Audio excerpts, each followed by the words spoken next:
Hello दोस्तों, हमारे YouTube channel पे आप लोगों का स्वागत है। मैं हूं कमलकांत और अभी हम बात करेंगे बीपीएससी के संदर्भ में, और ख़ास करके अभी जो चर्चा करेंगे वो बीपीएससी 68वीं की संभावित कटअप क्या हो सकती है। चूँकि आंसर की रिलीज हो चुका है और कमोबेश जो वस्तु स्थिति है उसमें एक चीज़ तो स्पष्ट है कि कटअप इस बार 90 क्रॉस करने नहीं जा रहा है। जनरल का कटअप 90 से ऊपर जाने की संभावना बिल्कुल नगण्य है। मैं स्पष्ट तौर पे बता दूं, जो आपको आंसर की आया है उसके बाद जो है भूचाल सी स्थिति उत्पन्न हो गई है। अभी की जो स्थिति है उसमें जो छात्रों से हम लोग सैकड़ों छात्रों से बात किए, कटअप जो है इस बार डाउन जाना तय है।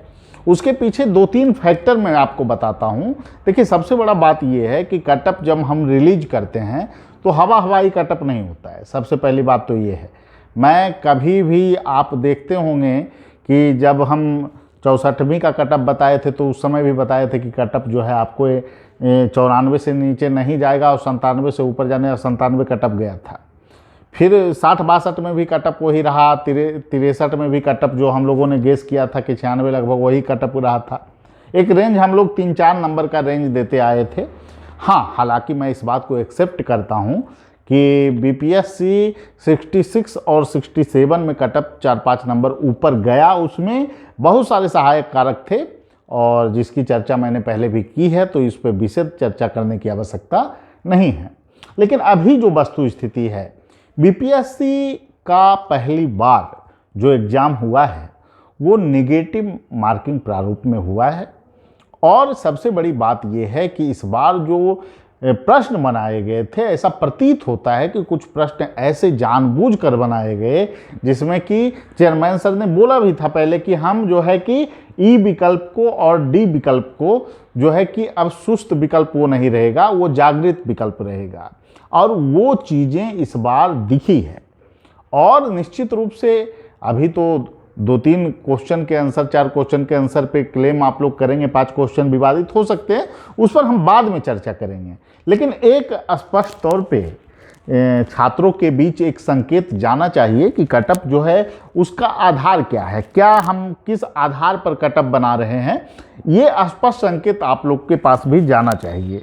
देखिए, मैं मान रहा हूँ जो कठिनाई का स्तर है प्रश्न का, उसमें अगर प्रश्न निगेटिव मार्किंग का नहीं होता, मान लेता हूँ एक बार कि निगेटिव मार्किंग नहीं है, तो इसमें इस तरह के कटअप जो क्वेश्चन हैं इसमें स्कोर कितना हो सकता था। आप देख लीजिएगा कि जो है कि आपको 64वीं का या फिर 63 का या फिर 65 का जो कटअप रहा है, कमोबेश 96, 97, 98 क्वेश्चन थोड़े से जो है कि अच्छे रहते थे, लेकिन इतना क्वालिटी नहीं था। 66 और 67 में थोड़े आसान प्रवृत्ति के प्रश्न रहे और कटअप ऊपर गया। मैथ भी कॉमन था, सभी लोग बना देते थे। ठीक है, तो इसके कारण कटअप जो है थोड़ा उछाल आप देख सकते हैं, 108, 113 और कुछ अन्य फैक्टर भी, पूछताछ की प्रवृत्ति जो बिहार में रही है वो ज़्यादा जो है वहाँ पे हावी था। ठीक है, क्वेश्चन आसान होने के कारण। लेकिन इस बार बदले हुए परिदृश्य में बीपीएससी का जो एग्ज़ाम हुआ है, आपको मैं बता दूं कि यूपी पीसीएस में भी जब निगेटिव मार्किंग हुआ था पहली बार, तो कटअप आश्चर्यजनक रूप से नीचे गिरे थे। राजस्थान पीसीएस में भी ऐसा देखने को मिला था। बिहार में चूंकि जो है कि आपको 1/4 निगेटिव तो है ही, साथ में डी और ई विकल्प जो है काफ़ी पेचीदा विकल्प है और बहुत सारे क्वेश्चन के आंसर उसके कारण गलत छात्रों के होते हैं। ठीक है, तो एक बात मैं जो समझ पा रहा हूँ, मेरी जो मानसिकता है उसके आधार पे मैं बात कर रहा हूँ कि ये क्वेश्चन अगर मान लेते हैं कि निगेटिव मार्किंग प्रारूप यहाँ पे मान लेते हैं कि नहीं होता, तो क्या कटअप जा सकता था। बीपीएससी 68 का अगर जो है कि क्वेश्चन निगेटिव मार्किंग प्रारूप में नहीं होता तो कटअप क्या होते। ठीक है, एक बात हम आकलन के लिए एक जो है कि प्रश्न आप पे छोड़ते हैं, तो आप भी ये गेस करेंगे कि इसमें मैक्सिमम लड़के 95 या 96, 97 यही कर पाते। ठीक है, जनरल में कटअप यही होता। एक बात तो स्पष्ट हो गया। और अगर 96 होता तो फिर निगेटिव आप उसमें कितना हो जाता, 54। और 54 में अगर 1/4 आप कर दीजिएगा तो आंकड़ा ये क्या पहुंचता है, 13.5। ठीक है, 13.5 आपको नेगेटिव हो गया। और 13.5 को अगर नेगेटिव आप कीजिएगा 96 में से, तो ये आंकड़ा आपको कहाँ पर जाकर मिलेगा, तो ये आंकड़ा पहुंच जाएगा सीधे आपको 82.5। आप गौर कीजिएगा, यहाँ पर अगर 96 है तो नेगेटिव करने के बाद कितना आंकड़ा पहुंच रहा है, 82.5। ठीक है, ये प्रश्न मैं आप पे इसलिए इतना समझा रहा हूं क्योंकि हो सकता है कि मैं जब कटअप रिलीज करूं तो तरह तरह के बातें जो है छात्रों को दिग्भ्रमित करने के लिए कुछ लोगों द्वारा बोला जाए। तो इसलिए इस बात को स्पष्ट रूप से आपसे समझाना इसलिए ज़रूरी है क्योंकि आप अभी वर्तमान हालात को समझें। रात से बहुत सारा फ़ोन आया, बहुत सारे लड़के की आपको मैं बता देता हूं कि पिछले बार जो मुख्य परीक्षा में लोग शामिल हुए थे उनमें से अधिकांश बच्चों का स्कोर जो है वो आपको 80 के आसपास चला गया है, अधिकांश बच्चे का। अब उसका क्या फैक्टर रहा, मेंस की तैयारी की 1 महीना समय मिला, लेकिन कमोबेश ऐसा प्रश्न दिखता नहीं है कि इससे बहुत ज़्यादा प्रभाव पड़ गया हो। 10-15 दिन और जो है कि वो भी तैयारी किए हैं, उनको एक आइडिया भी मालूम था तैयारी का। तो इसलिए मैं जो अभी विश्लेषण कर रहा हूँ ना, वो विश्लेषण आपको निश्चित रूप से एक सटीकता के करीब है। इसलिए मैं आपको इस बात को समझा रहा हूं क्योंकि आपको मुख्य परीक्षा की तैयारी करनी चाहिए। और निश्चित रूप से अब जो तैयारी है उसको आप लोग अच्छे ढंग से तैयारी कीजिए। पहले का प्रारूप नहीं है कि सिर्फ लिखना और पढ़ने से काम हो जाएगा। आपको अब जजमेंट करना होगा किस किस दिशा में सुधार करना है। मुख्य परीक्षा की तैयारी का प्रारूप भी अब चेंज हो चुका है। तो निश्चित रूप से जो मैं आपको चीज़ें समझा रहा हूँ उसमें आपको पहला तो कंडीशन मैंने ये रखा कि नेगेटिव मार्किंग प्रारूप नहीं होता तो क्या वस्तु स्थिति होती। और अब मान लेते हैं नेगेटिव मार्किंग है, अब 120 अटेम्प्ट कोई लड़का किया, ठीक है, एवरेज तो यही चल रहा है 120, 25, 30 यही चल रहा है, 120 मान लेते हैं। और 120 में जिस तरह के प्रश्न हैं उसमें से 30 क्वेश्चन लड़के गलत किए हैं, लगभग वही रेशियो आ रहा है, 25-30 गलत हुआ है वहाँ पे, ठीक है।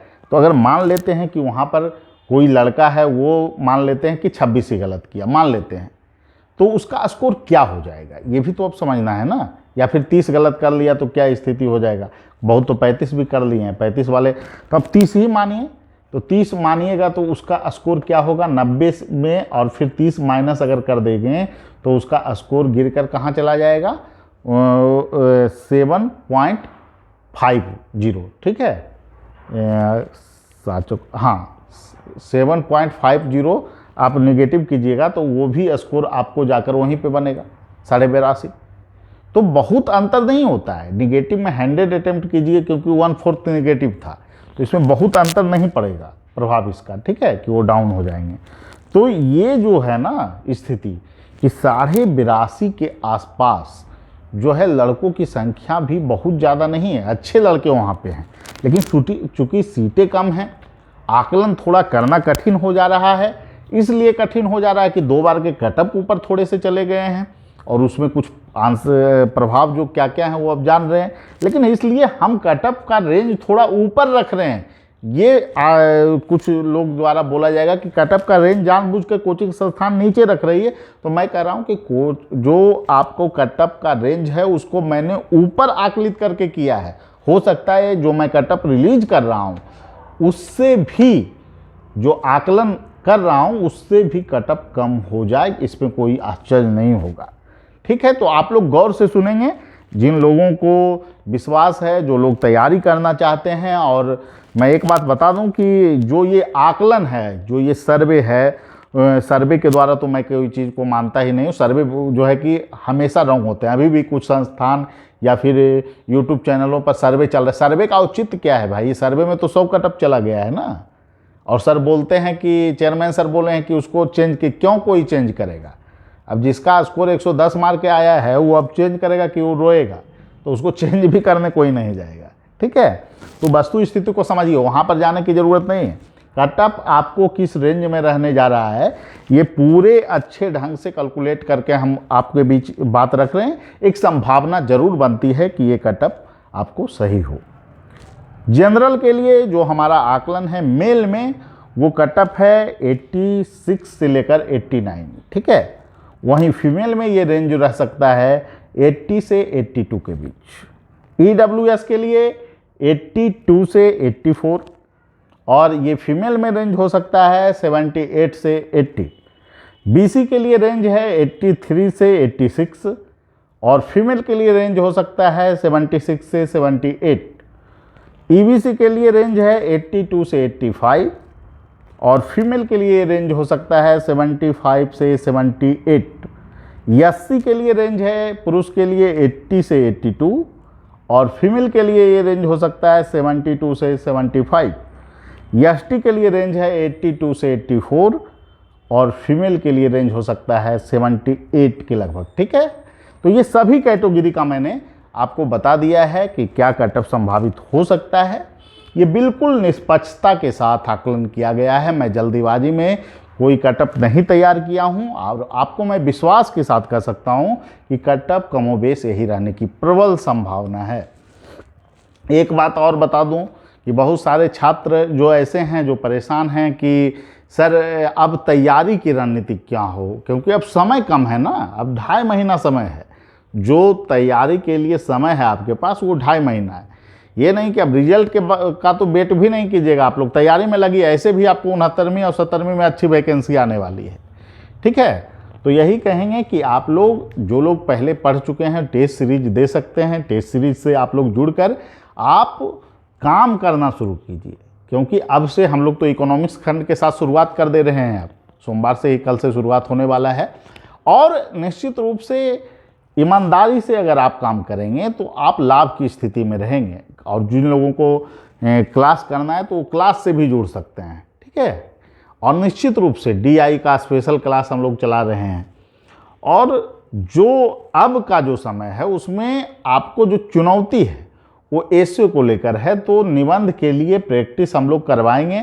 स्पष्ट तौर पे मैं बता दूं कि उसमें अच्छे ढंग से अगर आप काम करेंगे तो अच्छे अंक आप पा सकते हैं। और अगर निबंध में आपने 170, 180, 190 स्कोर कर लिया तो आपकी सफलता के चांस काफ़ी बढ़ जाएंगे, बशर्ते आप DI में अच्छे परफॉर्मेंस करें।